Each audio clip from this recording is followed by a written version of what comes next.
अस्सलाम my dear students, welcome back on another video.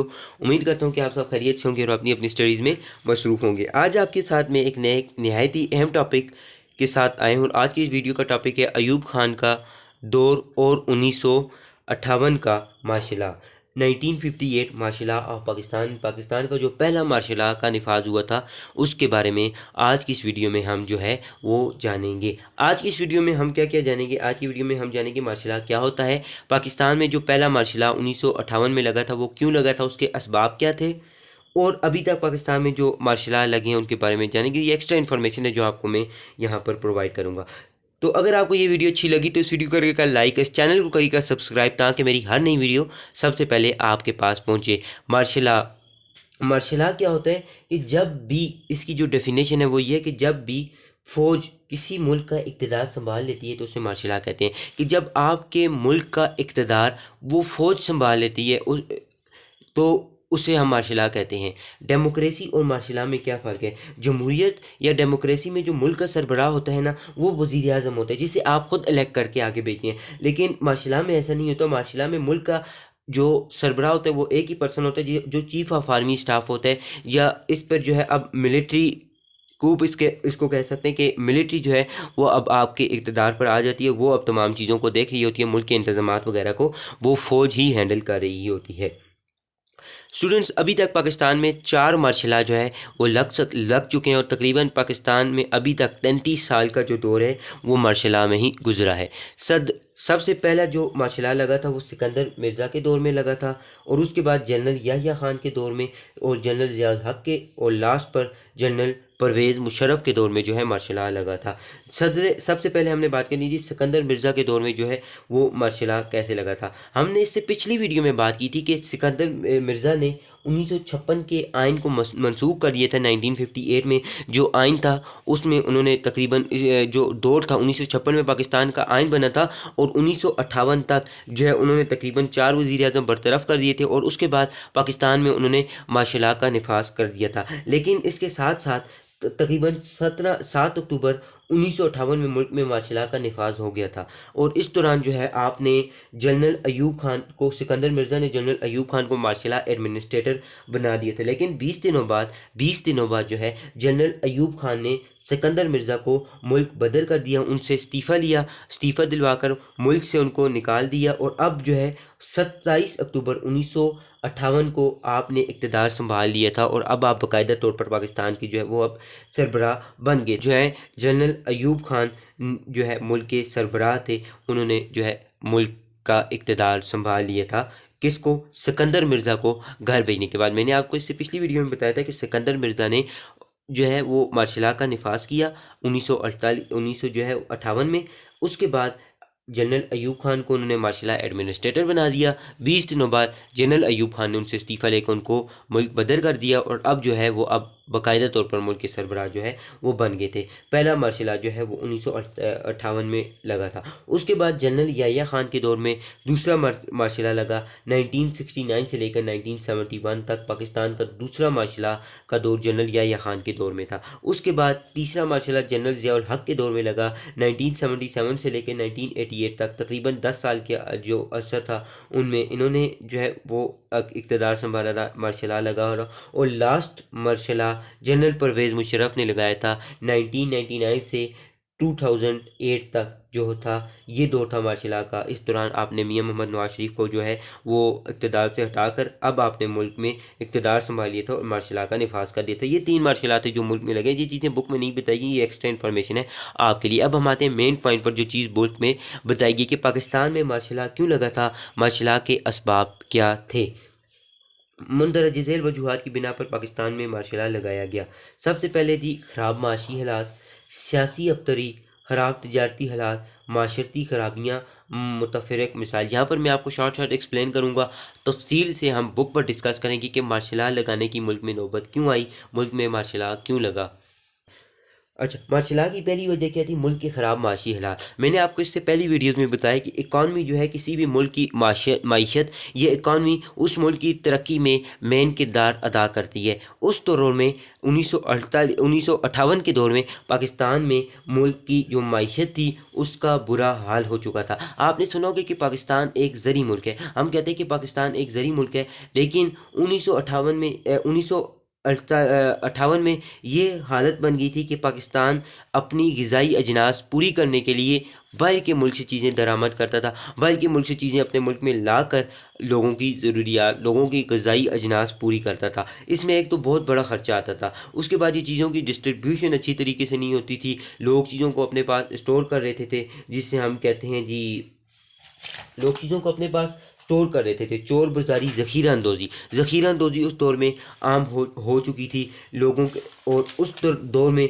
Pakistan की मईशत का बुरा हाल हो चुका था। हर बुराई बदअनवानी अपने अरूज पर थी। यही पहली वजह थी मार्शल लॉ के नफाज की। दूसरी थी सियासी अबतरी। मुल्क की जो पॉलिटिक्स थी उसका भी बुरा हाल था। आए दिन वज़ीर आज़म जो है वो तब्दील हो रहे थे। वज़ीर आज़म अपने मफादात के लिए जो थे वो इलेक्शंस को मुलतवी करे थे, इलेक्शंस को आगे लेके जा रहे थे। मुल्क का कोई नहीं सोच रहा था। अब यहाँ पर जो थे ये अपने ज़ाती मफाद के बारे में सोच रहे थे, और दिन ब दिन रोज़ जो है मुल्क के वज़ीर आज़म तब्दील हो रहे थे। पाकिस्तान में पॉलिटिकल इंस्टेबिलिटी आ गई थी। मैंने आपको बताया था कि 1956 में पाकिस्तान की आइन का पाकिस्तान में जो था उस आइन का निफाज होता है, और 1948 में पहला मार्शल लॉ लगता है। तो इस 4 साल के अरसे में मुल्क में 4 वज़ीर आज़म जो थे वो बरतरफ हो गए थे। एक वज़ीर आज़म का आपको पता है, एक वज़ीर आज़म मुल्क पर 5 साल तक हुकूमत करता है, लेकिन इन 2 सालों में मुल्क में 4 वज़ीर आज़म बदल गए थे। ये थी पॉलिटिकल इंस्टेबिलिटी मुल्क में बहुत बढ़ गई थी। तीसरा पॉइंट है जी ख़राब तजारती हालात।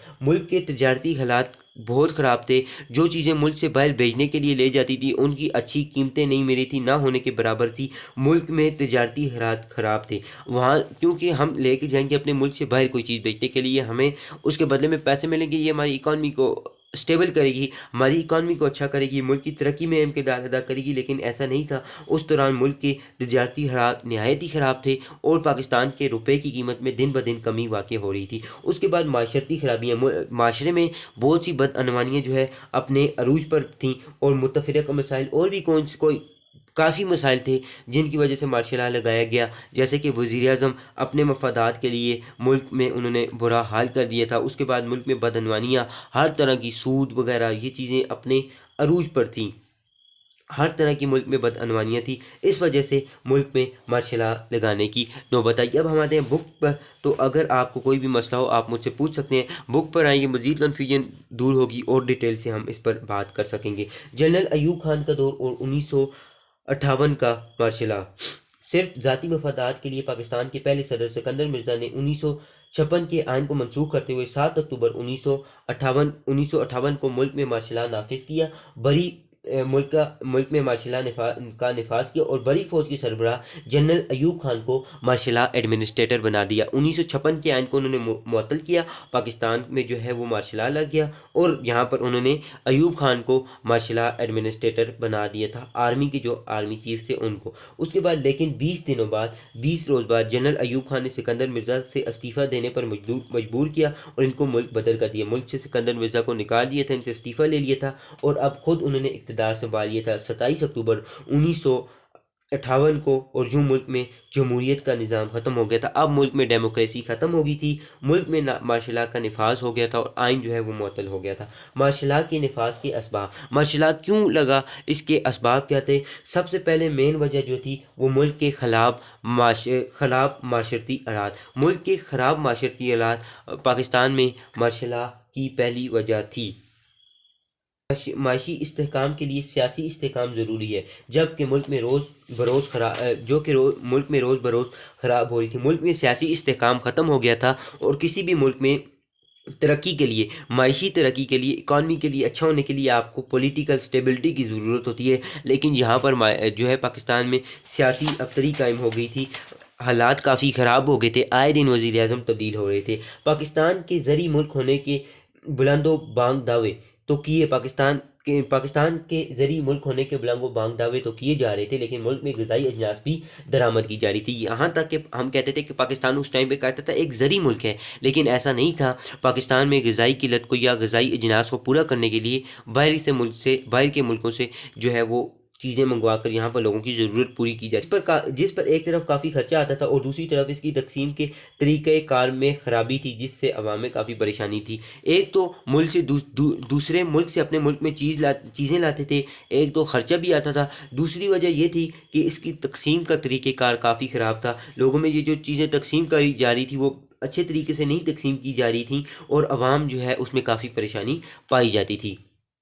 इसके साथ साथ स्मगलिंग, चोर बाज़ारी, ज़ख़ीरा अंदोज़ी का बाज़ार भी कम था कि लोग स्मगलिंग कर रहे थे, चोर बाज़ारी कर रहे थे, ज़ख़ीरा अंदोज़ी चीज़ों को अपने पास जो है वो स्टोर कर रहे थे, उनको महंगा कर बेचते थे। ये बदअनवानियाँ भी अपने अरूज पर थी। मुल्क में स्मगलिंग ने बाकायदा कारोबार की शक्ल इख्तियार की हुई थी, जबकि स्मगलों की पुष्पनाई बाअसर लोग कर रहे थे। मुल्क में स्मगलिंग जो है वो काफ़ी एक कारोबारी सूरत इख्तियार कर रही थी और इसका जो बैकग्राउंड या इस पर जो हाथ रखा हुआ था वो काफ़ी बाअसर लोगों ने किया हुआ था। कराची जो कि इस वक्त पाकिस्तान का दारुल खिलाफा था, वहाँ हर किस्म की बदअनवानियाँ अरूज पर थी।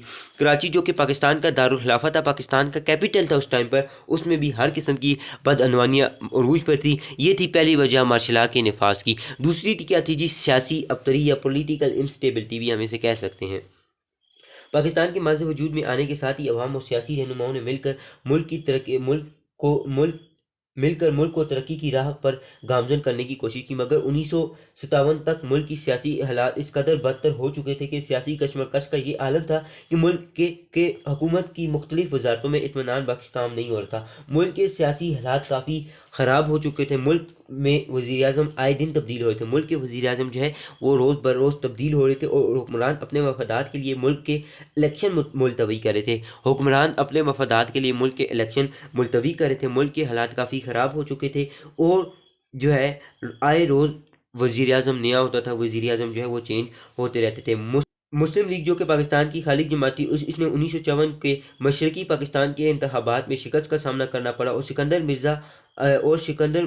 मिर्ज़ा की आशीर्वाद से बनाई गई पाकिस्तान रिपब्लिक पार्टी अवाम के बजाय इक़्तिदार की जदोजहद में सरगर्म थी। उस दौरान जो मुस्लिम लीग की खालिद जमात थी वो अब जो है मशरकी पाकिस्तान में जो बांग्लादेश अब कहलाता है उसमें इनको शिकस्त का सामना हो गया था और वो जो अब इस टाइम पे सिकंदर मिर्ज़ा की बनाई गई पार्टी थी जिसका नाम था जी पाकिस्तान रिपब्लिक पार्टी थी। पाकिस्तान रिपब्लिक पार्टी जो थी वो अवाम के बजाय इक़्तिदार की जद्दोजहद में सरगर्म थी, यानी वो मुल्क पर अपना कंट्रोल करना चाहती थी। इक़्तिदार की हवस में उसने मुल्क का बुरा हाल कर दिया था। मुल्क में बराए नाम पार्लिमानी निज़ाम राइज था, मगर अमलन वज़ीर-ए-आज़म की कोई हैसियत न थी। मुल्क में वज़ीर-ए-आज़म की कोई हैसियत न थी। सियासतदान सिर्फ इस्लाम और जमहूरियत की ज़ुबानी दावों के साथ गरीब अवाम का इस्तेसाल कर रहे थे। वो सियासतदान सिर्फ और सिर्फ इस्लामिक कार्ड खेल रहे थे। इस्लाम और जमहूरियत का नाम लेकर गरीब अवाम का, उनके हकूक़ का इस्तेसाल कर रहे थे और ये सूरत हाल मुल्क के दोनों हिस्सों मशरकी पाकिस्तान और मगरबी पाकिस्तान में एक खिंचाव की कैफियत पैदा कर दी और ऐसी सियासी अबतरी का नतीजा बिल आखिर मार्शल लॉ की सूरत में निकला। कहने की बात यह कि मुल्क में पॉलिटिकल इंस्टेबिलिटी पैदा हो गई थी। आए रोज़ वज़ीर-ए-आज़म तब्दील हो रहे थे। वज़ीर-ए-आज़म अपने ज़ाती मफादात का ख्याल रखते थे, कौमी मफादात का कोई तहफ़्फ़ुज़ नहीं कर रहा था। सिर्फ़ और सिर्फ वो अपने लिए ही काम कर रहे थे और मुल्क के इक़्तिदार की हवस में उन्होंने मुल्क का बुरा हाल कर दिया था। उसके बाद जी ख़राब तजारती हालात। मुल्क के तजारती हालात भी काफ़ी ख़राब हो चुके थे। मुल्क की सियासी और माशरती हालात की तरह तजारती हालात भी काफ़ी मायूसकुन थे। मुनाफाखोरी, अशिया खुर्दनी में मिलावट आम हो चुकी थी। मुनाफाखोरी यानी चीज़ों पर जो है वो पैसे अपनी मर्ज़ी के लिए जा रहे थे और जो है अशिया खुर्दनोशी जिसे कहते हैं, अशिया खुर्दनी में मिलावट आम हो चुकी थी। चीज़ों में जो है मिलावट बहुत ज़्यादा हो चुकी थी। आलमी मंडी में हमारी मसनूहात और ख़ाम माल की मांग तकरीबन ख़त्म हो चुकी थी। जो बाहर के मुल्क में हम जाकर अपनी चीज़ें बेच रहे थे उनकी मांग भी बिल्कुल ख़त्म हो गई थी और हुक्मरान तक ने इसकी बेहतरी के लिए कोई काम नहीं किया कि उन्होंने इसकी बेहतरी के लिए पाकिस्तान में जो है वो तिजारत को बेहतर करने के लिए कोई काम नहीं किया। पाकिस्तान की करेंसी की कीमत दिन ब दिन जो है वो गिरती नज़र आ रही थी और तमाम तरक्याती सूबों की तकमील के लिए पाकिस्तान मगरबी मगरबी ममालिक का दस्ते निगरान होकर रह गया कि पाकिस्तान में तरक्की के कामों के लिए उनको अब दूसरे ममालिक की तरफ नज़र उठाना पड़ती थी, दूसरे ममालिक को देखना पड़ता था कि पाकिस्तान की तरक्की के लिए कुछ हो। इसके अलावा सनती तरक्की की रफ्तार इंतहाई सुस्त थी। सनती तरक्की जो थी, सनती तरक्की या वो भी काफ़ी सुस्त हो गई थी। सनत जो है आपके मुल्क की तरक्की में अहम किरदार अदा करती है, वो भी काफ़ी सुस्त थी। उसकी तरक्की के लिए भी कोई काम नहीं किया जा रहा था। हड़तालें, तालाबंदियाँ और सनती झगड़े रोज़ का मामूल बन गए थे, जिसके नतीजे में अवाम हुक्मरानों में बदजन होते गए। ये थी तीसरी वजह कि मुल्क में मार्शल लॉ के नफाज की, जो थी कि आपकी तिजारत, ख़राब तिजारती हालात, जो तीसरी मेन वजह थी मार्शल लॉ के नफाज की, कि मुल्क के तिजारती हालात काफ़ी ख़राब हो चुके थे। सनती तरक्की काफ़ी तकरीबन रुक चुकी थी। आए रोज़ वज़ीर आज़म तब्दील हो रहे थे। उसके बाद आपकी पैसे की कीमत में, रुपए की कीमत में कमी वाक़ई हो रही थी। हड़तालें, तालाबंदियाँ, इनकी वजह से मार्शल लॉ की एक मेन वजह थी मार्शल लॉ के नफाज की। माशरती खराबियाँ, मुल्क में सियासी माशरती अबतरी का असर माशरे पर पड़ने से माशरे में बिगाड़ का एहसास ज़ोर पकड़ चुका था। माशरे में काफ़ी खराबियाँ जो है वो पैदा हो चुकी थी। सूबाई असबियत को हवा दी जा रही थी। मुल्क के दोनों हिस्सों में तनाव मज़ीद फैल रहा था, जिसकी वजह से अवाम एक ठोस तब्दीली की ख्वाहिशमंद थी। जमहूरियत, मसावत और अवाम की माशियत और माशरती खुशहाली का बाइस बने कि मुल्क में जो माशरे में काफ़ी हालात ख़राब हो चुके थे। ये भी मेन वजह थी मार्शल लॉ के नफाज की। मुतफ़र्रिक़ा मसाइल और काफ़ी मसाइल, मुल्क में सियासी इदारों की कमज़ोरी के साथ साथ सियासतदानों, हुक्मरानों और नौकरशाही में एहसास ज़िम्मेदारी मफकूद होकर रह गई थी। इन्हें कौमी और अवामी मफादात की जगह अपना मफादात अजीज़ था। मुल्क के जो हुक्मरान थे, मुल्क के सियासतदान थे, वो अपने ख्वाहिश के लिए, अपने मफादात के लिए मुल्क के मफादात को पीछे रख रहे थे। मुल्क की तरक्की के लिए उन्होंने कोई काम नहीं किया। साथ ही हुकूमत के अहम सतून यानी अदलिया का किरदार भी काफ़ी काबिल तशाइश नहीं था। इसके अलावा मुल्क के दीगर मसाइल, मसलन महाजरीन की आबादकारी का मसला, नहरी पानी का मसला, मसले कश्मीर भी सरखानों में पड़े हुए थे। इन मसाइल के हल के लिए कोई कोशिश नहीं की जा रही थी। इन हालात में सिकंदर मिर्ज़ा ने आइन को ख़त्म करके मुल्क में मार्शल लॉ नाफिज कर दिया, जिससे जमहूरियत को काफ़ी दचका पहुँचा। यानी मुल्क में जो था वो सियासतदान एक तरफ अपनी अपने कामों में लगे हुए थे, अपने मफादात का वो सोच रहे थे, मुल्क के मफादात के बारे में नहीं सोच रहे थे। मुल्क में और काफ़ी मसाइल, जैसा कि मसले कश्मीर था, नहरी पानी का मसला था, ये भी तकरीबन रुक चुके थे। इन पर भी कोई काम नहीं हो रहा था। ये तमाम वजह थी। अगर हम इसका ख़ुलासा बयान करना चाहें तो वो यही था कि मुल्क काफ़ी ख़राब होकर रह गया था। ये थी मेन वजह मुल्क के मार्शल लॉ के नफाज की। मैं उम्मीद करता हूँ कि आपको समझ आई होगी कि मार्शल लॉ क्या होता है और मार्शल लॉ की वजह क्या थी मार्शल लॉ लगा, और ये जो दौर थे मार्शल लॉ किन किन टाइम में लगा। इन चीज़ों के बारे में आगे अगर आपका अभी भी कोई क्वेश्चन है तो आप मुझसे कमेंट्स बॉक्स में आकर पूछ सकते हैं। इंशाल्लाह अगली वीडियो भी काफ़ी है। मैं इससे अगले जितने भी टॉपिक है तकरीबन वो बहुत ही इंपॉर्टेंट है, जिसमें अगले ही हम बात करेंगे अयूब खान के दौर की हुकूमत की इस्लाहात, कि अयूब खान ने मार्शल लॉ का नफाज किया और उसके बाद उनके दौर में कुछ इस्लाहात की गई और पाकिस्तान ने इनके दौर में काफ़ी तरक्की की। इन चीज़ों के बारे में हम जानेंगे। तो अभी तक दीजिए मुझे इजाज़त। कोई भी पॉइंट समझ में नहीं आया आप मुझसे पूछ सकते हैं। इंशाल्लाह मिलते हैं अगली वीडियो में, और मेरी दुआ रहेगी कि अल्लाह पाक आप तमाम स्टूडेंट्स को कामयाब करे, कमरान करे, और आप जो मेहनत कर रहे हैं वो रंग ले आए। अल्लाह हाफिज़, फ़ी अमानिल्लाह।